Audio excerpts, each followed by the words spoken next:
Siddaramaiah government, Congress government ने सबसे बड़ा काम ये किया है कि 100 दिन पहले जो कर्नाटका कम्युनल लाइन पे जा रहा था, इन 100 दिनों में वो कम्युनल लाइन से निकाल कर कर्नाटका की हुकूमत ने डेवलपमेंट की लाइन पे लाया। और हम ये चाह रहे हैं कि मोहतरमा कनीज़ फातिमा साहिबा को किस तरीके से एक पोजीशन मिले ताकि वो और वाइड पैमाने पर काम कर सके। आज एक कांग्रेस पार्टी है जिसमें ये एक्सपेक्टेशन तो किया जा सकता है, उम्मीद तो कर सकते हैं। लास्ट हुकूमत में आप कोई मिनिस्टर बनने की उम्मीद तक नहीं कर सकते थे, एक MLC बनने की उम्मीद नहीं कर सकते थे, क्योंकि हम देख रहे हैं कि अक़लियतों के लिए जो लास्ट 5 इयर्स में स्कॉलरशिप को ख़त्म कर दिया गया, शर्मा शक्ति लोन को ख़त्म कर दिया गया, आर्यू एजुकेशन लोन ख़त्म कर दिया गया था, ओवरसीज़ लोन ख़त्म कर दिया गया था। आज कर्नाटका में बात क्या हो रही है? अजान हिजाब की बात नहीं हो रही है। आज कर्नाटका में एजुकेशन लोन के ऊपर बात हो रही है। बिजनेस लोन कैसा अवेल किया जाए, ओवरसीज़ लोन कैसा अवेल किया जाए, प्रोफेशनल कोर्सेज के लिए माइनॉरिटी बच्चों के लिए 30 लाख रुपए दिए जा रहे हैं, अब्रॉड के लिए 30 लाख रुपए दिए जा रहे हैं। ये तमाम चीज़ें आज बात की जा रही है। 4 साल पहले सिर्फ लास्ट गवर्नमेंट में सिर्फ झटका कट, हलाल कट, इसी में 5 साल पूरे खराब हो गए। आज स्लोली ये कोशिश की, सिर्फ मुस्लिम बच्चे को मार नहीं खिलवाया, बल्कि मारने वालों को तैयार किया कि तुम कल के दिन मॉब लिंचिंग करने वाले बनोगे, तुम कल के दिन काऊ विजिलेंटीज बनोगे। RPF के जवान की मेंटालिटी कैसी हुई? ऐसे ही टीचर्स के पास पढ़ने की वजह से उनके बयान से क्या मालूम हो रहा है? फ्रस्ट्रेशन मालूम हो रहा है, बौखलाहट मालूम हो रहा है। इनके पास अचीवमेंट नहीं है बताने के लिए, क्रिटिसाइज करो। आज कम्युनल इश्यूज जो है, जो मोदी के नरेंद्र मोदी जी जो अभी तक जितने इश्यूज को उठाए हैं, उन इश्यूज से हिंदुस्तान की जनता को क्या फ़ायदा हुआ? UCC से क्या फ़ायदा है? NRC से क्या फ़ायदा है? ट्रिपल तलाक से क्या फ़ायदा है? आज 1 नेशन 1 इलेक्शन कहा जा रहा है, तो डेमोक्रेसी कहाँ जाएंगी? कर्नाटक की सिद्धरामैया हुकूमत ने कुछ ही दिनों पहले अपने 100 दिन मुकम्मल कर लिए हैं। अपने 100 दिनों के मुकम्मल करने में कांग्रेस ने एक बड़े जश्न का एहतमाम किया था। जिस तरह से गुज़श्ता 2 दिन पहले गृह लक्ष्मी स्कीम का इफ्तिताह किया गया, तो मिन जुमला अगर से देखा जाए तो कांग्रेस इन 100 दिनों को बड़ा अचीवमेंट मान रही है। इसके अलावा अगर से हम देखा जाए तो इन 100 दिनों में मुसलमान कुछ हद तक मायूस भी नजर आ रहे हैं। जिस तरह से तवक्को की जा रही थी कि नई गवर्नमेंट आने के बाद मुसलमानों को पॉलिटिकल रिप्रेजेंटेशन मिलेगा, उसमें भी कुछ हद तक मुसलमानों को मायूसी मिल रही है। जैसे तमाम उमूर पर बात करने के लिए हमारे साथ मौजूद है कांग्रेस के जवान स्थान लीडर एडवोकेट वहाज बाबा। सर, किस तरह से देख रहे हैं कि सिद्धरामैया हुकूमत ने अपने 100 दिन मुकम्मल किए हैं, तो हुकूमत इसे अपनी एक अचीवमेंट के तौर पर मान रही है। जिस तरह से वादा किए गए थे, 5 गारंटी स्कीमात का वादा किया गया था, 5 में से 4 गारंटी स्कीमात को हुकूमत ने इंट्रोड्यूस करा दिया है। तो मिन जुमला आप इन 100 दिनों को किस तरह से देख रहे हैं? देखिए, ये तो बहुत बड़ा अचीवमेंट है। ब्रांड कर्नाटका बनकर एक मॉडल स्टेट बनकर कर्नाटका स्टेट पूरे देश भर में उभरा है। न सिर्फ इंडिया में बल्कि पूरे वर्ल्ड में कांग्रेस गवर्नमेंट के स्कीमात, गारंटीज को देखा जा रहा है और उसे अप्रिशिएट किया जा रहा है। अभी तक 4 स्कीम्स को सक्सेसफुली इंट्रोड्यूस कर दिया गया है और कर्नाटका की जनता पब्लिक बहुत ज़्यादा खुश है कर्नाटका की गवर्नमेंट से। इन 100 दिनों में मिनिस्टर्स, 34 मिनिस्टर्स, कैबिनेट पूरी इस्टेब्लिश हो गई और गवर्नमेंट मशीनरी फंक्शनिंग में आ गई। अभी तक भारतीय जनता पार्टी अपना पोजीशन लीडर तक नहीं बना सकी और कर्नाटका गवर्नमेंट ने 100 दिनों में अपने कमिटमेंट जो किया था इलेक्शन से पहले 5 गारंटीज़ का, उन गारंटीज़ को कर बताया। और एक कॉमन मैन जो है कर्नाटका का बहुत ज़्यादा खुश है, वो अब इंडिपेंडेंट हो गया है। विमेंस, औरतें एम्पावर्ड हुई हैं, खुद मुख्तार हुई हैं। अब उनके पास एक कॉन्फिडेंस आ गया है कि वो इन पूरे गारंटीज़ में अराउंड 6-7 थाउजेंड रुपीज़ वो मंथली गेन कर ले रही है, जो कॉमन विमेंस के लिए बहुत ज़्यादा डिफ़िकल्ट था पहले। अब वो बहुत ज़्यादा गारंटीज़ को एंजॉय कर रही हैं और बहुत ज़्यादा इन 100 दिनों में खुश हैं। और भी जो स्कीम है युवा निधि, वो भी शॉर्टली इंट्रोड्यूस कर दिया जाएगा। ना सिर्फ गारंटीज इंट्रोड्यूस किए गए, साइमल्टेनियसली डेवलपमेंट का काम भी बड़े पैमाने पर कर्नाटका में हो रहा है। सर, बीजेपी कर रही है 100 दिनों की नाकामी है। बीजेपी ने एक किताबचा जारी किया जिसमें बताया गया है कि 100 नाकामियां जो है उन्होंने बताई है। देखिए, अपोजिशन लीडर वो 100 दिनों में डिसाइड नहीं कर सके। आज तक अपोजिशन लीडर को लेकर वहां पर एक कंसेंसस, कॉमन कंसेंसस नहीं आ रहा है। वो क्या नाकामयाबियां कहेंगे। आज बीजेपी को और 100 दिनों में सबसे बड़ा काम सिद्धरामैया हुकूमत ने ये किया कि 100 दिन पहले कर्नाटका स्टेट में क्या बात होती थी। कर्नाटका स्टेट में कम्युनल लाइन पर बात होती थी। कभी हिजाब, कभी झटका कट, कभी अजान, कभी रिजर्वेशन का मसला। अब कोई ये 100 दिनों में आपने कोई कम्युनल लाइन पर बात करते हुए देखा, सुना? सिद्धरामैया गवर्नमेंट, कांग्रेस गवर्नमेंट ने सबसे बड़ा काम ये किया है कि 100 दिन पहले जो कर्नाटका कम्युनल लाइन पे जा रहा था, इन 100 दिनों में वो कम्युनल लाइन से निकालकर कर्नाटका की हुकूमत ने डेवलपमेंट की लाइन पे लाया है, विकास की लाइन पे लाया है। भारतीय जनता पार्टी जितने एलिगेशन लगा रही है वो बेसलेस हैं, अननेसेसरी। उनके पास कोई कुछ बोलने के लिए है नहीं, तो एलिगेशंस, बेसलेस एलिगेशन लगा रही है जिसमें कोई दम नहीं है। पहले कर्नाटका बीजेपी पार्टी अपने लीडर ऑफ द अपोजिशन को चुने, फिर उसके बाद में बात करें। सर, अक़लियती नुक्ते नज़र से किस तरह से देखेंगे 100 दिन अगर से हम जायज़ा ले आ जाए तो मुसलमानों को कुछ हद तक मायूसी लग रही है। टिकट तकसीम के मामले में भी कुछ हद तक मुसलमानों को नज़रअंदाज किया गया था। तो अब कैबिनेट से लेकर MLC टिकट्स के तकसीम से लेकर हर जगह मुसलमानों को कुछ हद तक मायूसी नज़र आ रही है। लास्ट इलेक्शंस में अक़लियत के मुस्लिम 7 MLAs हुआ करते थे, अब उसमें ग्रोथ आई है, 9 MLA है। Advisor to chief minister Nasir Ahmad साहब है। DWC के मेंबर नासिर हुसैन साहब है, CWC के। फिर उसके बाद में स्पीकर UT खादर साहब है, ज़मीर अहमद साहब है, सलीम साहब हैं, उन्हें भी एक पोजीशन मिली हुई है। तो ये सब स्लोली लीडरशिप में ग्रोथ आ रही है। कांग्रेस पार्टी कमिटेड है माइनॉरिटीज़ के लिए, उनके पॉलिटिकल अपलिफ्टमेंट के लिए।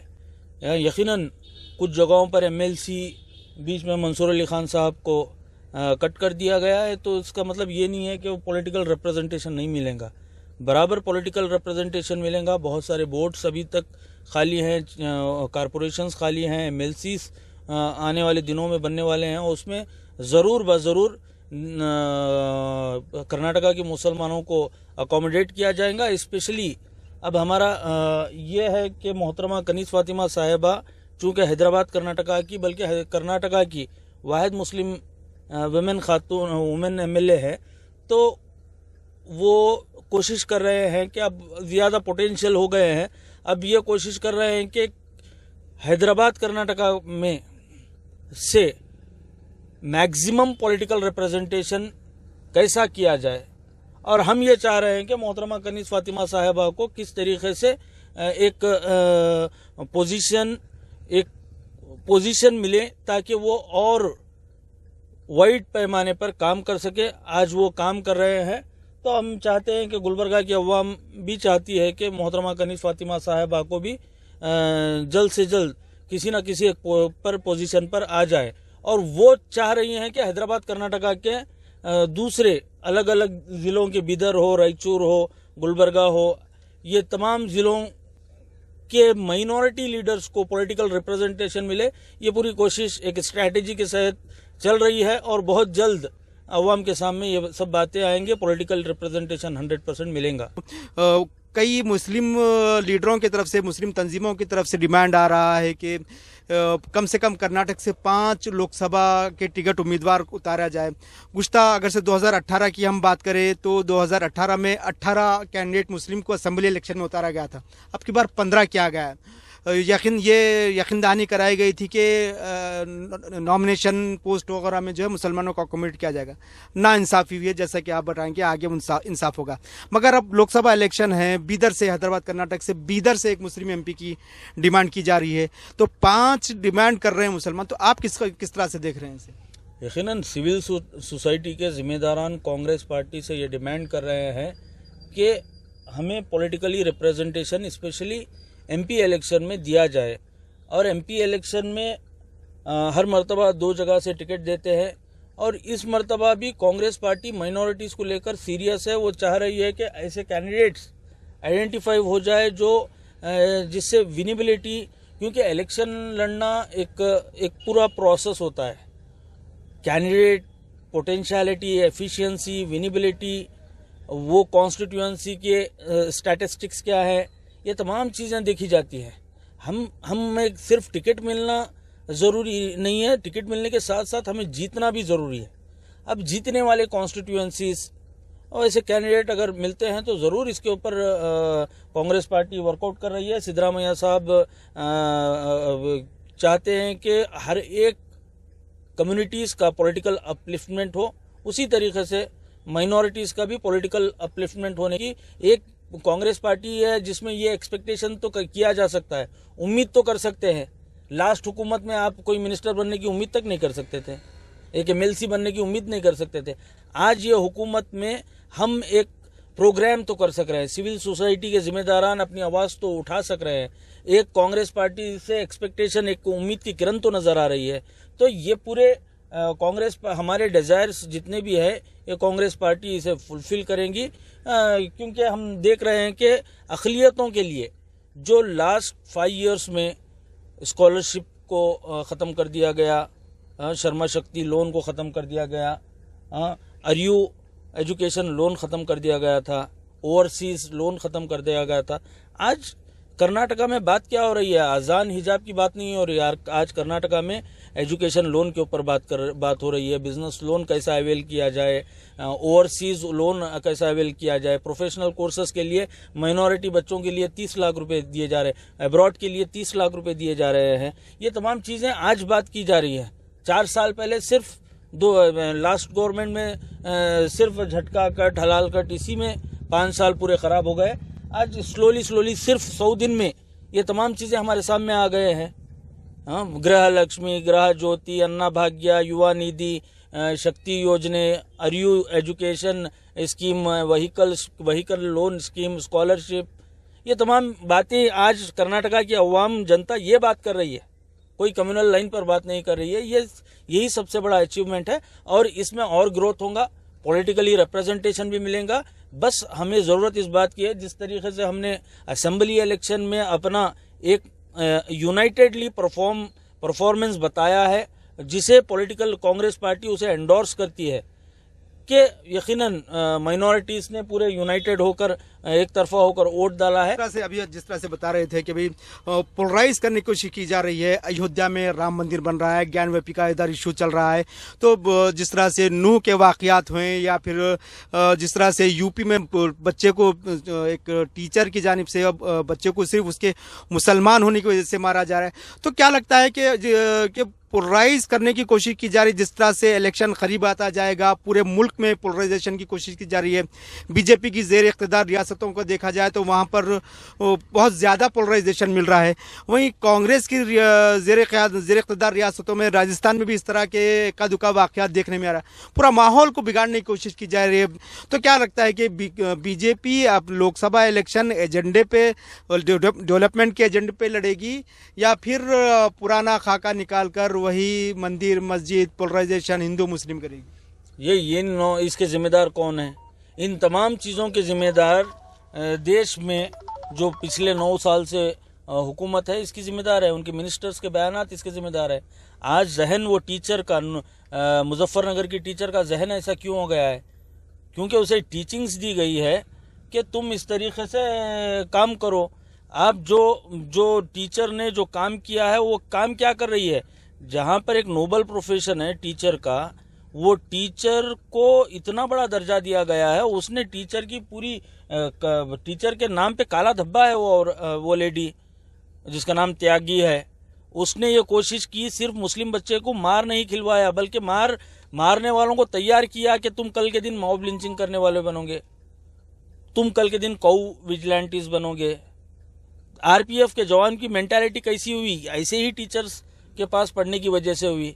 इसका जिम्मेदार सिर्फ और सिर्फ ये 9 साल की भारतीय जनता पार्टी की हुकूमत है और वो हुकूमत के मिनिस्टर्स के बयानात को ये मेन स्ट्रीम गोदी मीडिया जो भुनाती है, अपनी टीआरपी के लिए, वो उसके जिम्मेदार हैं।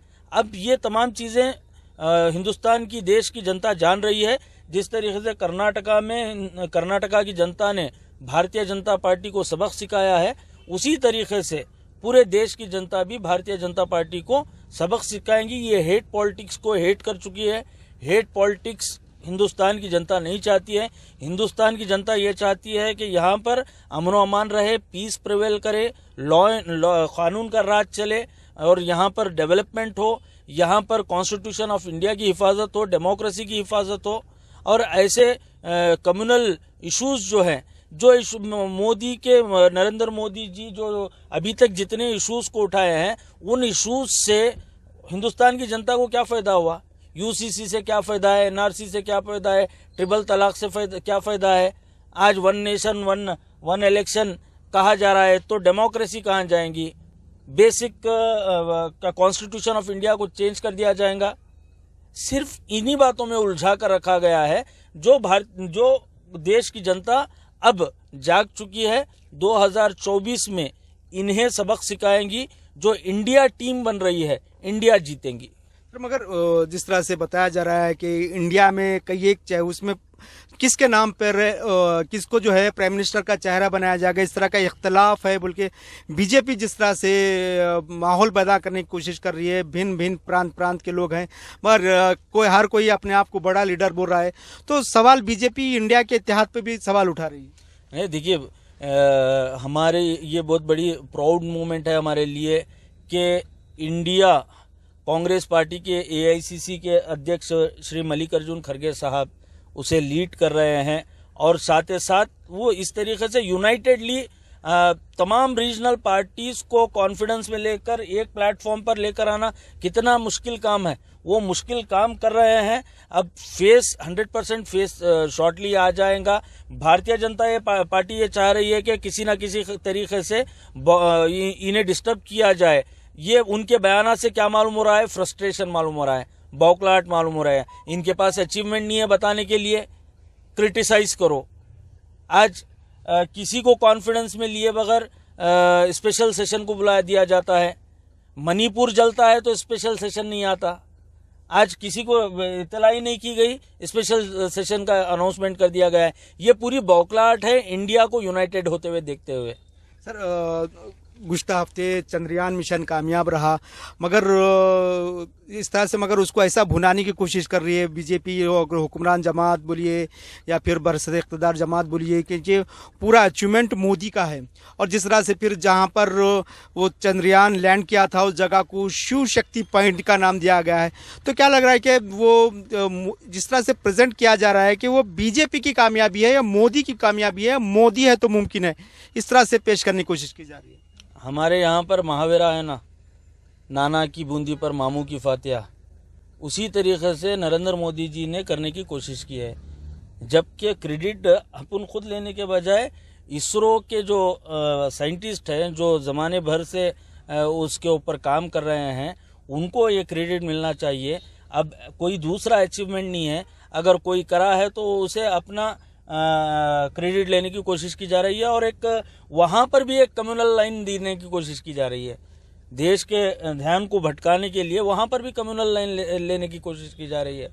जबकि चाहिए कि जो इसरो के जो साइंटिस्ट है, हमारे देश के जो साइंटिस्ट है, उन्हें अप्रिशिएट करना है, उनकी हिम्मत अफजाई करने का है, ना कि खुद उसका क्रेडिट लेना है। सर, 2024 का इलेक्शन जिस तरह से हम बात रही है, 2023 के इलेक्शन में तो मुसलमानों ने, कर्नाटक की अक़लियतों ने, मुसलमानों ने काफ़ी शऊर के साथ फैसला किया था। 2024 में मुसलमानों को किस तरह की हिकमत अमली बनाना चाहिए जिससे कि वो पॉलिटिकल उनका एम्पावरमेंट भी हो और सेकुलर ताकतों की जीत भी हो? बस कर्नाटका में जो असेंबली के इंतखाबात हुए थे, उस असेंबली के इलेक्शंस को सेमीफाइनल समझना है, 24 के इलेक्शन को फाइनल समझना है, क्योंकि स्ट्रैटेजिकली कर्नाटका एक हर लिहाज से पूरे देश भर में एक मॉडल बन के उभरा है। कर्नाटका की गवर्नमेंट, ओवरऑल गवर्नमेंट भी एक मॉडल बनी हुई है, ओवरऑल माइनॉरिटीज का डिसीजन भी एक मॉडल बना हुआ है। अब ये कम्युनल लाइन पर जो काम बात कर रहे हैं, उसका जवाब कांग्रेस पार्टी के जिम्मेदारान बराबर दे रहे हैं। जैसा श्री प्रियंक खरगे साहब हर एक इशू के ऊपर उन्हें काउंटर कर रहे हैं और किसी भी तरीके से उनको उन्हें जो पोलराइज करने की जो कोशिश कर रहे हैं उसका मौका किसी भी तरीके से नहीं दिया जा रहा है। वो हर जगह हर चीज़ में कोशिश करने की कोशिश कर रहे हैं कि पोलराइज किया जाए किसी भी तरीके से, मगर कांग्रेस पार्टी के लीडर्स ये उनके काम को होने नहीं दे रहे हैं। बस हिकमत अमली यही होनी चाहिए जो कर्नाटका में हमने असेंबली इलेक्शंस में हिकमत अमली को इख्तियार किया था, वही हिकमत अमली मजबूती के साथ पॉलिटिकली नेगोशिएशन के साथ 2024 के इलेक्शन में भी अगर हिंदुस्तान की अक़लियत मुत्तहद होकर यूनाइटेड होकर कांग्रेस पार्टी का साथ अगर देंगी तो ये फ़िरका परस्त ताकत जो एंटी कॉन्स्टिट्यूशन है, एंटी पीपल पॉलिसीज बना रही है, इसे दूर रखने में बहुत ज़्यादा मदद मिलेंगी। ये देश में अमन अमान, शांति, पीस, भाईचारगी, गंगा जमुना तहजीब, सेकुलरिज्म के लिए 24 में हमें अब कोई कोताही किए बगैर हमें पूरे मुत्तहिदा तौर पर कांग्रेस पार्टी को अपना साथ देना होगा। शुक्रिया सर। ये थे एडवोकेट वाहिद बाबा, कांग्रेस के नौजवान लीडर। उनका कहना है कि अगर से 100 दिनों का कंपैरिजन किया जाए तो गुज़श्ता 100 दिनों में ये फ़र्क आया कि आज डेवलपमेंट की बात हो रही है, आज एजुकेशन की बात हो रही है। 100 दिन पहले क्या बात होती थी? कौ विजिलेंट की बात होती थी, मंदिर मस्जिद की बात होती है, अज़ान की बात होती थी। मगर ये खुश आइंद पहलू है और वो तवक्को ज़ाहिर कर रहे हैं कि जिस तरह से मुसलमानों को माजी में नज़रअंदाज किया गया था, इस बार मुसलमानों को उनका सियासी हक बराबर मिलेगा। आइंदा के जो लोकसभा इलेक्शन आ रहे हैं वहाँ पर भी मुसलमानों को सियासी हक मिलेगा। हिंद क्रॉनिकल, गुलबर्गा, जवाद मीर।